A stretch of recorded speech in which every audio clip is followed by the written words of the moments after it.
네, 2020년 1월 21일 화요일 한겨레 예면 기사입니다. 첫 번째 기사입니다. 여순 사건 민간인 희생자 72년 만에 무죄 판결. 여순 사건이 일어난 지 72년 만에 민간인 희생자에 대한 무죄 판결이 내려졌다. 광주지법 순천지원 형사 1부는 20일 순천지원 316호 형사 중법정에서 열린 여순 사건의 민간인 희생자 정환본 씨의 재심에서 무죄를 선고했다. 피고인이 생존 수용자였던 제주 4.3의 재심과 달리 사망한 피해자에게 공소기각이 아닌 무죄 판결을 했다는 점에서 유사한 재심 청구가 잇따를 것으로 보인다. 재판부는 판결문에서 검찰이 보고난 공소사실 중 포고령 2호 위반은 미군정 때 선포에 이미 효력을 잃었고 내란죄는 장소, 일시, 행위 등이 특정되지 않는 등 범죄 구성 요건을 갖추지 못했다고 밝혔다. 재판부는 또 내용상 불법이 있다 해도 계엄법이 사형을 집행한 지 1년 뒤에 제정돼 당시 시행한 계엄령의 효력을 두고 다툼이 있고 민간인의 군법회의에 회부하고 공소사실을 통지하지 않은 점은 절차적으로 중대하고 명백한 흠결이라고 강조했다. 김 재판장은 이어 민간인 희생자 3명의 재심 청구인 중 1명만 선고에 이르렀고 2명은 선고를 기다리다 숨져 절차를 종결할 수 없어서 안타깝다. 국가 권력에 의한 억울한 피해를 형사 절차에 통한 개별적으로 바로잡으려 하지 말고 특별법을 제정해 일괄적으로 해결해야 한다고 지적했다. 김 재판장은 판결을 맺으며 장씨는 좌익도 우익도 아닌 명예로운 철도 공무원으로 국가 혼란기에 묵묵하게 근무했다. 국가 권력에 의한 피해를 더 일찍 회복해 드리지 못한 점 머리 숙여 사과드린다고 말한 뒤 한동안 눈시울을 붉히기도 했다. 장씨 등은 1948년 11월 10일 전남 수천에서 반란군을 도왔던 혐의로 군경에 체포된 뒤 20여일 만인 같은 달 30일 순천역 부근 이수증터에서 총살됐다. 당시 군법회의는 이들에게 내란과 국권문란죄를 적용해 사형을 선고하고 집행했다. 이후 62년 만인 2010년 이뤄진 진실과 화해를 위한 과거사 정리위원회의 조사로 국가폭력 피해자의 명예를 회복할 수 있는 실마리가 마련됐다. 과거사 정리위는 당시 군경이 순천 지역 민간인 438명을 무리하게 연행해 살해했다. 순천 지역만 2,000여 명이 학살됐을 것으로 추정된다고 밝혔다. 이 조사 결과를 근거로 장씨 등의 유족들은 2011년 10월 재심을 청구했다. 순천지법과 광주고법은 재심을 결정했지만 검찰은 재항고로 맞섰다. 대법원은 지난해 3월 21일 법원이 발부한 영장 없이 군경에 의해 불법으로 체포 감금된 사실이 인정된다며 재심 개시를 결정했다.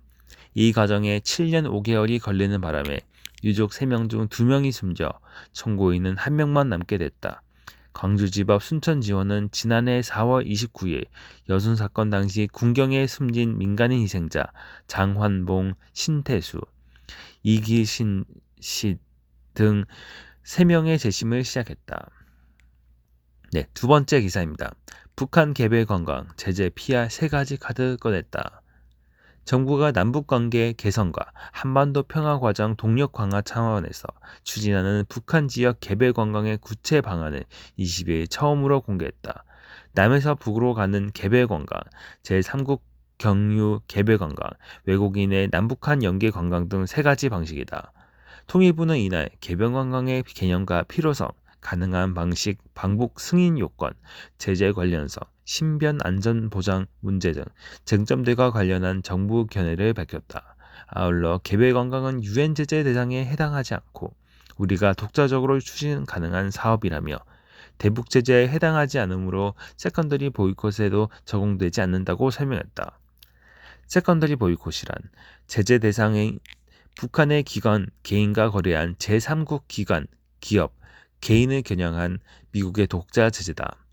문재인 대통령이 지난 14일 새 기자회견에서 이제는 북미 대화만 쳐다보지 쳐다보고 있지 않겠다며 개별 관광은 제재 대상이 아니라 충분히 모색될 수 있다고 밝힌 데 이어 주무부서인 통일부가 내부 검토해온 구체안을 공론에 붙여 여론의 지지 기반을 넓히고 북쪽의 호응을 타진하는 모양새다. 남쪽의 개별 관광 추진에 대해 북한 북쪽은 아직 공식 공개 반응을 보이지 않고 있다. 통일부는 북한 지역 개별 관광을 기존 협력 사업체를 통한 단체 관광 방식이 아닌 비영리 단체 또는 제3국 여행사를 등을 통해 개별적으로 북쪽의 초청 의사를 확인해 방북 승인을 받아 방북하는 것이라고 밝혔다. 제재의 덫을 피하느라 개념이 복잡하다.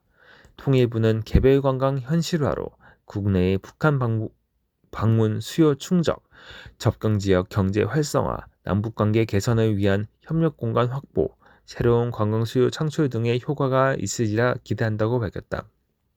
통일부 당국자는 제재 대상이 아닌 개별 관광의 성립 요건으로 둘을 꼽았다. 첫째, 영리 목적의 협력, 합작 사업자 방식 관광은 안 되고, 둘째, 북한이 수용할 수 있는 방식의 관광이어야 한다는 것이다. 이를 전제로 통일부 당국자는 세 가지 방식이 현실적으로 가능하다고 말했다. 첫째, 남북 개별 관광.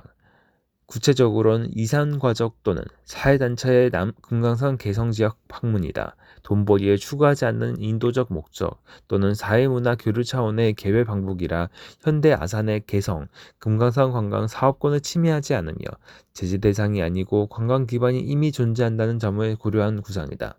둘째, 남, 제3국, 북, 개별 관광, 즉 중국 등 제3국 여행사의 상품을 활용해 평양, 양덕, 원산 가이마, 삼지연 등 북쪽 지역을 관광 목적으로 방문하는 방식이다.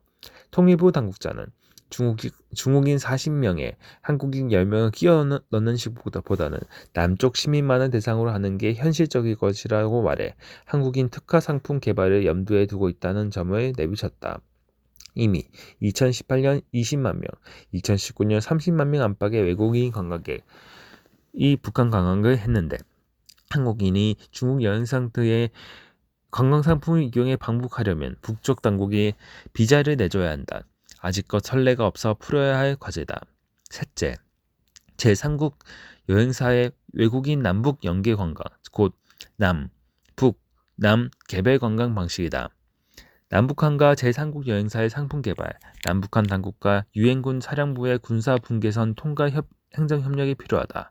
통일부 당국자는 세 가지 방식 가운데 정부가 가장 바라고 우선순위를 두는 건 남북 직접 개별 관광이라고 밝혔다. 통일부는 북한 방문 때 지불하는 비용은 숙박비, 식비 등 현지 시비 지급 성격으로 유엔 제재 대상인 대량 현금 이전으로 보기 어렵다고 밝혔다. 통일부 당국자도 중국 등 세계 각국 관광객들이 북한에 쓰는 관광 경비도 제재를 받지 않는다고 말했다.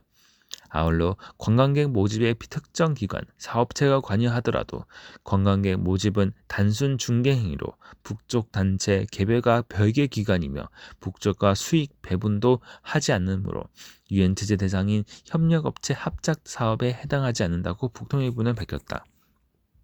북한 지역 개별 관광을 하려면 정해진 법적 절차를 밟아야 한다. 남쪽 시민이 방북하려면 북쪽의 초청의 의사를 확인할 수 있는 서류를 확보해 통일부 장관의 승인을 얻어야 한다. 통일부는 초청 의사를 확인할 수 있는 서류는 특정되어 있지 않으므로 다양한 형식이 가능할 것이라고 밝혀 개별 관광엔 유연한 방북 승인을 염두에 두고 있음을 내비쳤다. 한국인이 중국 등 제3국을 거쳐 방북하려면 북한 당국이 비자를 내줘야 한다. 통일부는 북쪽 비자는 북한 당국의 입국 보증서로 교류협력법상 초청 의사 확인 서류로 볼 수 있다며 우리 쪽 관광객의 신변 안전 보장을 확인하는 북쪽과의 합의서, 계약서, 특약 등이 체결된 경우 방북 승인 검토 예정이라고 밝혔다. 제3국 경유 비자 방북도 가능하다는 얘기다. 이종석 전 통일부 장관은 김정은 북한 국무위원장이 금강산 남쪽 시설 철거를 하기 전에 개별 관광을 적극 추진했다면 효과가 컸을 텐데 만사지탄의 느낌이 없지 않다면서도 정부가 다른 조건을 붙여 상황이 꼬이게 하지 말고 담대하게 선이 굵게 풀어나가야 한다고 말했다.